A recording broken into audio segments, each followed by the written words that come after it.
Hello दोस्तों, आज के इस वीडियोस में बात करेंगे मेडिसिन बाबा जो बच्चों को दवाई प्रोवाइड करते हैं बिल्कुल फ्री में। मेडिसिन बाबा यानी कि ओंकारनाथ पेशे से ब्लड बैंक टेक्नीशियन थे, लेकिन वह काफी पहले रिटायर हो गए थे और अब वह फुल टाइम दवाई मांगने और गरीबों को देने का काम करते हैं। बात करते हैं, आपने तमाम बाबाओं को देखा या सुना होगा, लेकिन क्या कभी मेडिसिन बाबा से मिले हैं?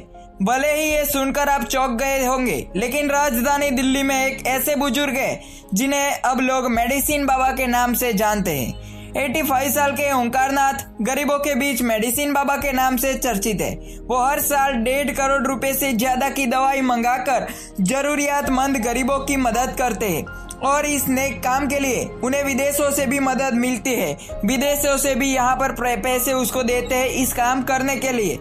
हैरानी की बात यह है कि 85 साल के ओंकारनाथ 45% दिव्यांग है। बचपन में एक हादसे के बाद इनके पैर सामान्य नहीं रहे, लेकिन इन सब बातों को पीछे छोड़ते हुए ओंकारनाथ आज मेडिसिन बाबा के नाम से अपनी पहचान बना चुके हैं। उन्होंने बताया कि आज से लगभग 15 साल पहले लक्ष्मी नगर में मेट्रो का पिलर बन रहा था, तभी उसका एक लेटर गिर गया था जिसमें कई लोगों की मौत हो गई थी और कई घायल हुए थे। वह अस्पताल गए जहां गरीब मजबूरों से डॉक्टर ने कहा कि वो अभी उनके पास दवाई मौजूद नहीं है। गरीबों के पास इतने पैसे नहीं थे कि वो बाहर से दवा खरीद पाते। यही बात उन्हें परेशान करने लगी और वो रात भर सो नहीं पाए। अगली सुबह उठे तो तय कर लिया कि अब वो गरीबों के लिए दवाइयों का इंतजाम करेंगे।